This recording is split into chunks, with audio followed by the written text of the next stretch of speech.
So, I just watched Sonic 3, and I have to say, out on the bat, it is by far my favorite Sonic movie so far. And I am kind of in awe of the fact that the Sonic movies just keep getting better and better with the jokes, the seriousness, even like the story itself is getting better. It feels more almost real. To be fair, the Shadow story for Sonic is really has always been like a feels type of story. It's always been a very emotional story.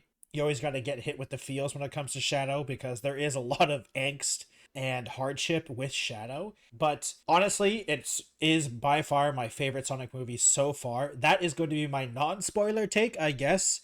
For this type of video, I will be doing a full look into it in just a moment, but that is you're going to be your spoiler warning. I am going to be talking about all aspects of the movie, including the ending, all that good stuff. So if you want a spoiler-free video, don't watch this one. Go watch something else and or watch it yourself and then come to this video. And if you like this type of content, please subscribe to the channel. It really helps me out and I really appreciate it. And if you like support directly, please go to the description, go to poggers.shop. You get 10% off of any of their energy drink mixes, hydration mixes, and or sleep aid mixes as well. Their shaking cups. 10% off using code TechnoJelly in the description. So the starting off with just like the very beginning of the movie of the I don't know if it's origin story. I guess it's technically an origin story of Sonic or not Sonic, sorry, of Shadow in the Sonic universe. And the origin story of Shadow pretty much exactly the same as I remember from Sonic Adventure 2. They haven't changed the story that much. I'm pretty sure it's the exact story from Sonic Adventure 2.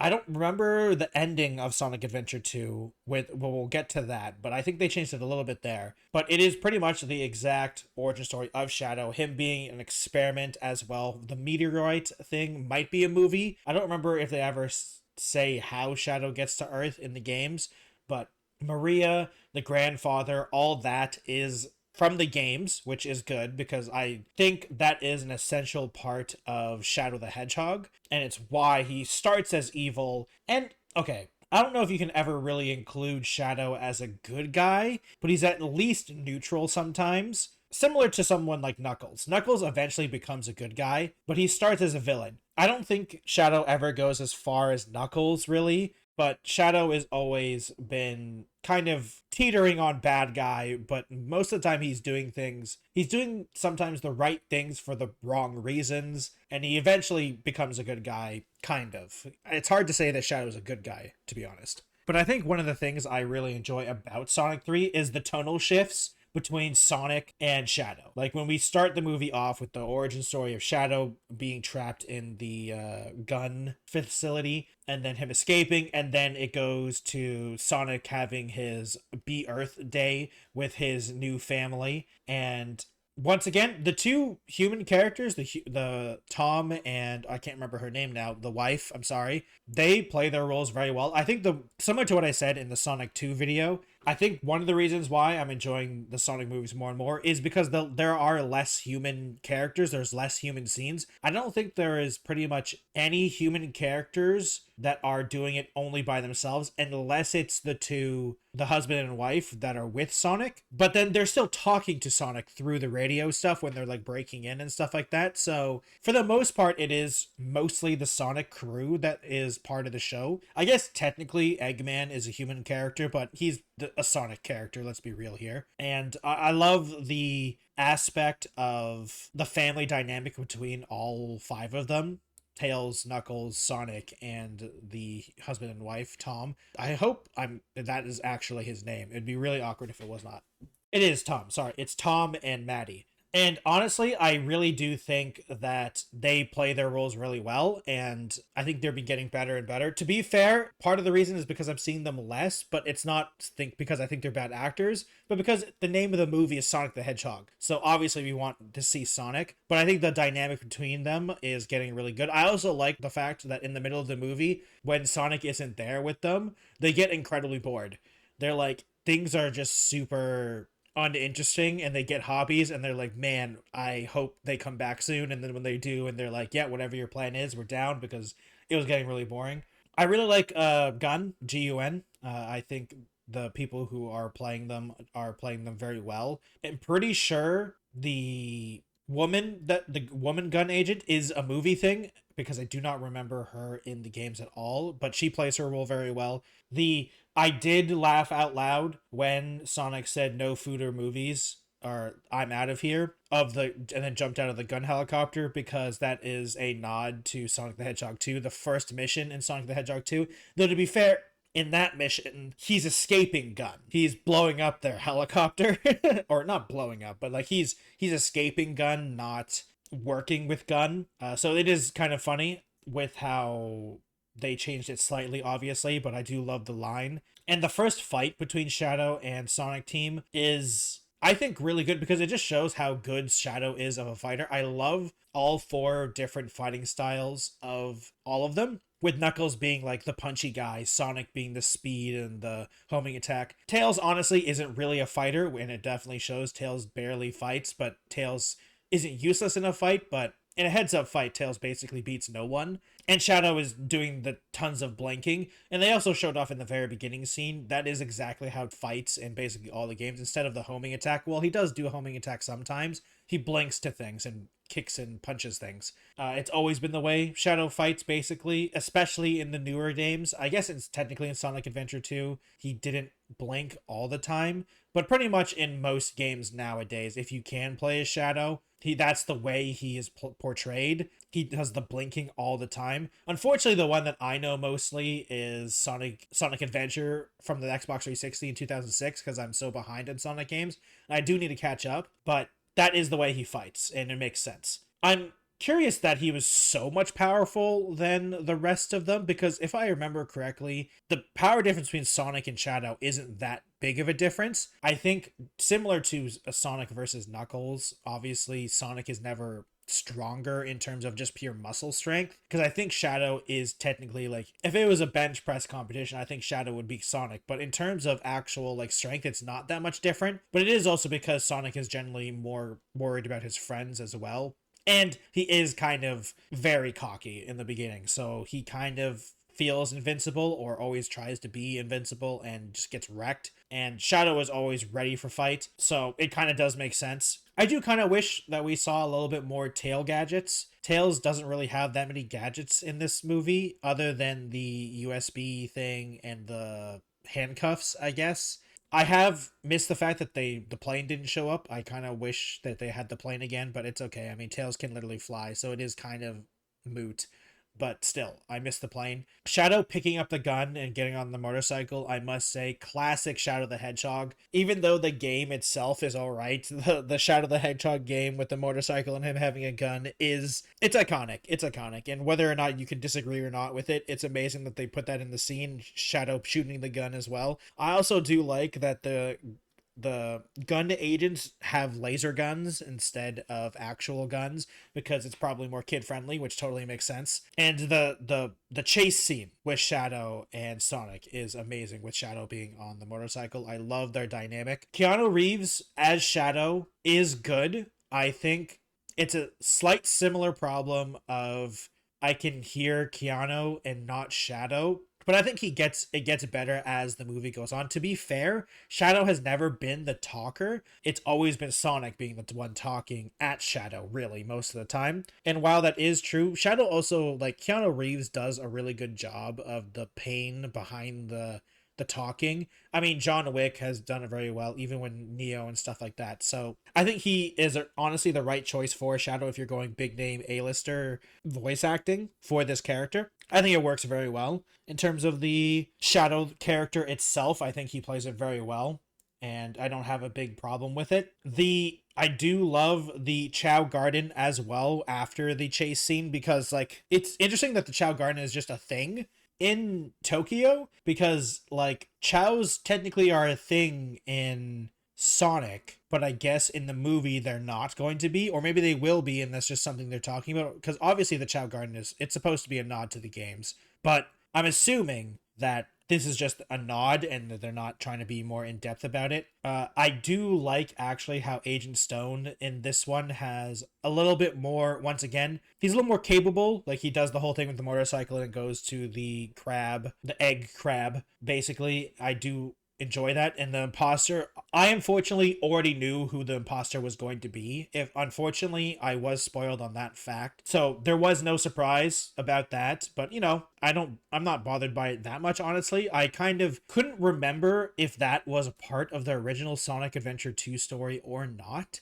Honestly, someone in the comments is gonna have to remind me on that fact. I don't think the grandfather of Maria was Dr. Robotnik's grandfather. If it is, this is something that I cannot remember. To be fair, it's been a very long time since I've played Sonic Adventure 2. Maybe I should play Sonic Adventure 2 again just to remind myself. But it does work for this movie, and I love the dynamic between Shadow and the pain. And he's always been like he suffering the pain of remembering and all that type of stuff, reliving the day. It makes a lot of sense. The person playing Maria also played Maria very well, even though she's only in a couple scenes, obviously, because she's technically already dead by the movie happen time. She still played it very well.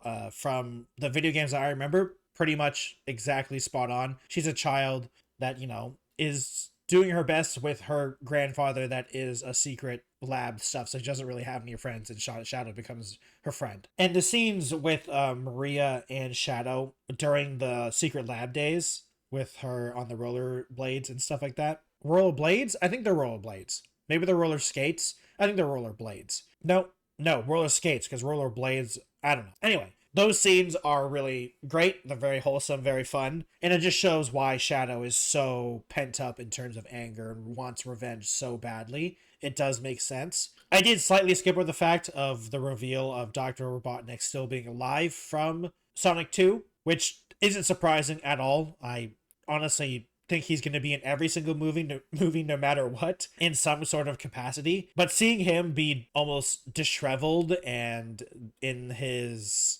I don't care anymore phase, and then getting back into it, him being fatter, obviously. Him being fatter, I mean, if this was just a ploy so he can, Jim Carrey can wear the fat suit so Eggman can finally get fatter, it does make sense. But it does also make sense that he's been defeated and he's kind of just like not doing anything. The imposter stuff is a good way to get him out, because he would feel the ego for that, like how dare someone copy my designs type of deal. Obviously, Jim Carrey playing both actors is really funny. They even nod to it, like there's literally a scene where it says it's almost like we're in a movie and we're two characters being played by the same actor. It's amazing. It's really good. I really like the dynamic between Jim Carrey and Jim Carrey, even though they are technically two different characters, being the Dr. Robotnik Sr. and Dr. Robotnik Jr., even though they are still both very old.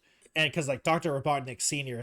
he's like 112 or something like that, I think they say. So, it's not too bad. His original plot, or the plot that he tells Dr. Robotnik of destroying the gun headquarters with this laser, is really good. The team up scene between Sonic and the first Dr. Eggman is really funny. The whole trust issues stuff is, once again, the lines are delivered perfectly. And I'm actually really curious about the behind the scenes, like if they have a puppet for Sonic for Jim Carrey to actually act with, or if he's just naturally this good with nothing there. Jim Carrey is an amazing actor. We know this, but it is so good. The spooky scenes with Knuckles during that as well is very funny, and I think it works pretty well, because Knuckles is kind of a scaredy cat, if I remember correctly. He is a little supernatural when it comes to that. To be fair, supernatural things have happened in the Sonic universe, so it's not that far-fetched to actually believe in stuff like that and be scared of stuff like that, so it makes sense. And obviously,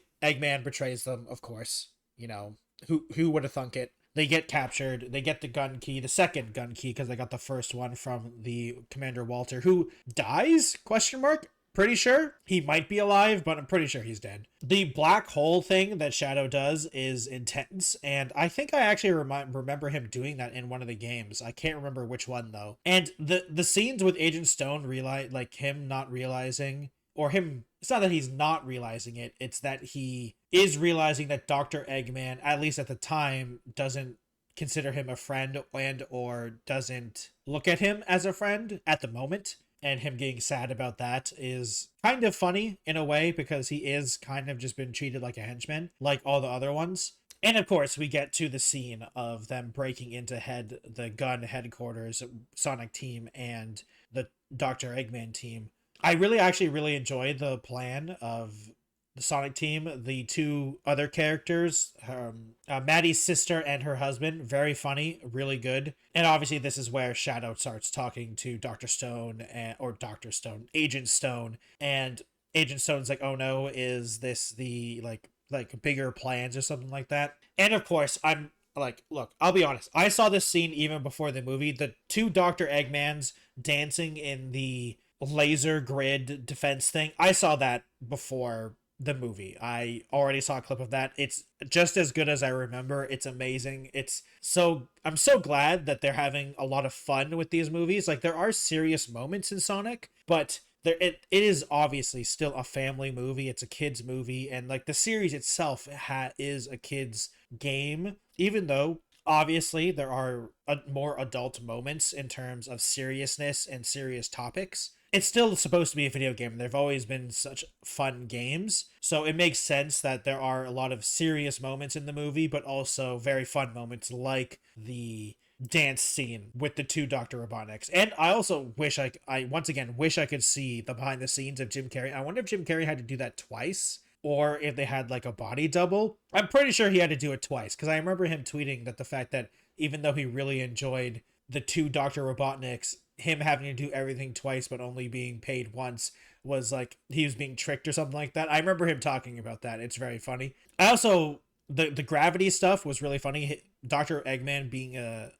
snake or a worm basically was really funny. I'm curious why or how the gravitational stuff stopped working after Sonic saved Tom and Maddie, because I didn't see him like break the controller or anything like that. Everything just stopped all of a sudden, and I'm not entirely sure why or how that happened. I can't remember if they actually like showed why that happened, but overall it's still fine. And then obviously Tom manages to take the key card, and then Shadow punches him. Sonic thinks he's dead. Sonic goes crazy for revenge, wanting revenge, all that type of stuff. Dr. Robotnik Sr. shows the laboratory that he has secretly under the water. They bring it all the way up, all that type of stuff. Really good stuff. And I actually really appreciate the bait and switch between Sonic and Knuckles going to fight for the Master Emerald again because Sonic thinks he needs it. And Knuckles being like, no, you can't do this, and all that type of stuff. And then at the very end, he says, but another oath he had for the team was that he was going to trust them. And so he just tells them the location, and Sonic just goes on and does it. And I think that's actually really good character growth for Knuckles, because 100% Knuckles would have not done that before. But now he just allows Sonic to do this, and then to try to save, obviously, Earth. And then the big reveal that the laser weapon is actually designed to blow up the entire Earth with Shadow the Hedgehog's chaos energy. Not just blowing up the gun headquarters, is a big reveal. I cannot remember. Yes, someone has to remind me in the comments if that was the actual story of Sonic Adventure 2. I can't remember, because I know that there are levels in the laboratory and like in the space station. I remember the space station levels and stuff like that. I don't remember them being to blow up the entire Earth, but it wouldn't surprise me if it was, because that is exactly what an evil scientist would do, obviously. I remember it being to blow up the moon, but honestly, I can't remember. And I do like how the moon was shot at the very end, against the station when they're trying to move it. And I wonder if in the movie they're going to have a repaired moon before, because I remember in the games, in a certain Sonic timeline for the games, the moon was like half built up by Robotnik because the thing was destroyed, or half the moon was destroyed or something like that in one of the games. And so since then the moon has always been like half robot. And I've been slightly avoiding it because it's obviously everyone talks about it, I'm sure. Super Shadow and Super Sonic battle is great against them 1v1ing each other. It shows how powerful they both are in super form. I love it. It's amazing. And I also really love Sonic realizing that revenge isn't worth it, in a sense. Because, like, I am a person who disagrees that, like, no revenge is, like, you can have revenge and not consume you in the ways it was for Shadow and Dr. Robotnik Sr., but they were letting it consume them, which is a big deal. Like, wanting payback or something like that isn't necessarily a bad thing, but letting it consume you and be your be-all, end-all, and make it shadowing your choices, shadowing, makes sense. And then obviously Shadow switching sides, being the good guy, betraying Dr. Robotnik Sr., them both going super to save Earth, and the fight with Supersonic and Super Shadow against the robots. Amazing. Shows both of their fighting styles really distinctly. I really love how their styles are similar but different in like a good way. And honestly, for me, while it was funny, the two Dr. Robotniks fighting each other, like obviously it was funny, but I didn't care that much. It was good, but yeah, it was like kind of meh for me. Like that was probably a weaker part of the movie because all I wanted to see was Supersonic and Super Shadow fight stuff. And I kept switching back to the two Dr. Robotniks fighting each other, and I'm like, I don't really care about this.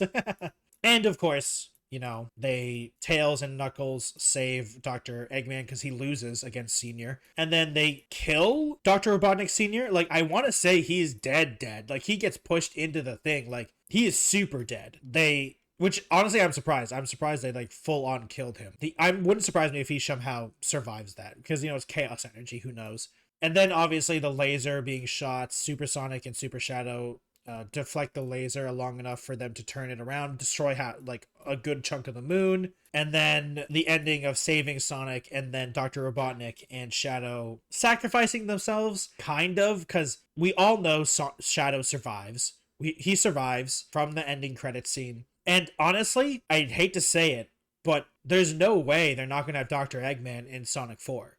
Like, I don't know. Honestly, I do not know if it's confirmed or not. But he's going to be in Sonic 4. Like, he's going to be in the next one. Almost guaranteed. They can't not have Dr. Eggman as a villain. So I'm sure somehow he survives. It's a very good moment, don't get me wrong, of him sacrificing himself for Earth and him saying, if I can't rule it as its leader, I might as well save it. And then him doing his thing of where he calls Agent Stone his friend.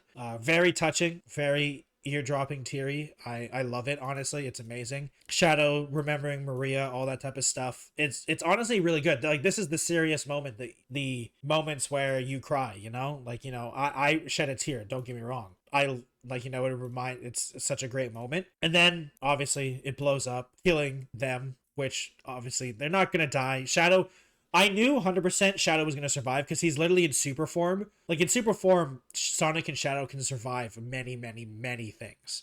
So that wasn't surprising to me. I am going to be curious how they figure out, or how they say Eggman survives. Because I honestly, if they full on kill him, that's surprising. And if they don't, I'm curious how they talk about how he survived. To be fair, though, they don't actually explain how he survived Sonic 2 with the egg robot being destroyed and blowing up. They never actually explained him how he survived. So maybe they just don't, and they say he survived. To be fair, magic literally exists in Sonic, so there's a lot of ways he can survive. And the post-credit scenes after everyone does the happy celebration, Tom's alive, hooray, he only broke his arm. Or something, or like, I'm sure he has internal injuries as well, but visibly he broke his arm.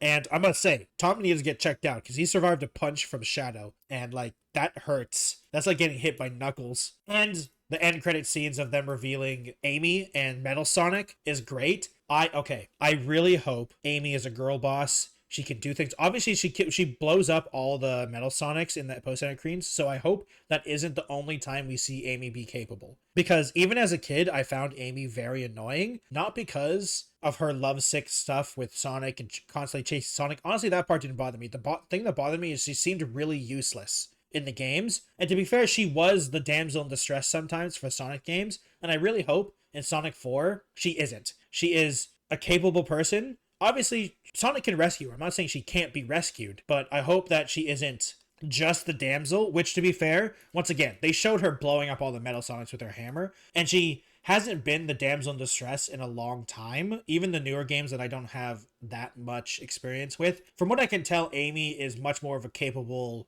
person now than just being the person that chases Sonic because she loves him. I do wish the hammer was bigger. I wanted her hammer to be hilariously big, but, I totally understand it not being as big, like, comically big. It is still big. It's a big hammer, don't get me wrong, but it's not as big as I want it to be. I want it to be hilariously big. And obviously, Metal Sonic being there. I'm curious who's making Metal Sonic, because originally it's Dr. Eggman. So I wonder if Dr. Stone is going to become the stand-in for Dr. Eggman until they reveal that he is alive again. I'm curious who is sending Metal Sonics. to try to kill Sonic, because I'm pretty sure Metal Sonic is a Dr. Eggman creation, but I am not entirely sure. To be fair, I think it's changed a couple times. So it would be interesting to see what they do for that in terms of Sonic 4. And I'm happy to see Amy. I'm curious where they're going to go after this, because we do know that they want to keep making more. The comments have told me before, like they want to go as long as they can. Like, how many characters are they going to actually introduce? Because while I enjoy the Sonic characters, there is to a point where it starts getting really, I think, really odd. Like the crocodile friends, like those guys, like I've never really cared for them. Blaze was pretty cool. I'm surprised they haven't introduced Rouge yet, but I don't know how you're going to introduce her, because she's really after the Chaos Emerald most of the time and the Master Emeralds and stuff like that. So who knows about that? It'd be really funny if they introduce Silver from Sonic 06. That would be really funny. But I think Blaze is also from Sonic 06 as well. So we'll see like what characters are introduced. I wonder if Cream and Vanilla are going to be introduced. But I mean, like I don't see a way for them to be introduced in a normal way. I am curious how Amy got there, because like I'm sure they're gonna have to explain how she got there, because like they explained how Tails got there. So it'll be interesting to see. I'm really curious. I'm really amped for Sonic 4. Sonic 3 is by far my favorite Sonic movie ever, honestly. It's my favorite Sonic piece of media in a long time, and I think it's my favorite video game movie by far at this point. And I can't wait for the next ones. Thank you everyone for watching. I really appreciate it. Please subscribe to the channel if you haven't already. If you would like to support directly, go to my Patreon at patreon.com/thetechnojelly. You can join all of these nice people in the credits, as well as join me for a once a month live stream. The polling for that is up to see what we are doing. Please comment down below, like the video if you liked it, dislike it if you dislike it. I asked a bunch of questions during this, so I'd love them to be answered down in the comments. If you'd like to follow me on other platforms, I have a Twitch, Twitter, Instagram, TikTok, Blue Sky, and Threads. Remember, use code TechnoJelly for 10% off of your orders on Poggers.shop, linked in the description. You can get their hydration, energy drink, or sleep aid mixes, as well as their shaker cups. They have a new pre-order available right now for a new flavor. Check it out, Poggers.shop, linked in the description. Thank you everyone for watching, and I'll see you in another video. Goodbye, everyone.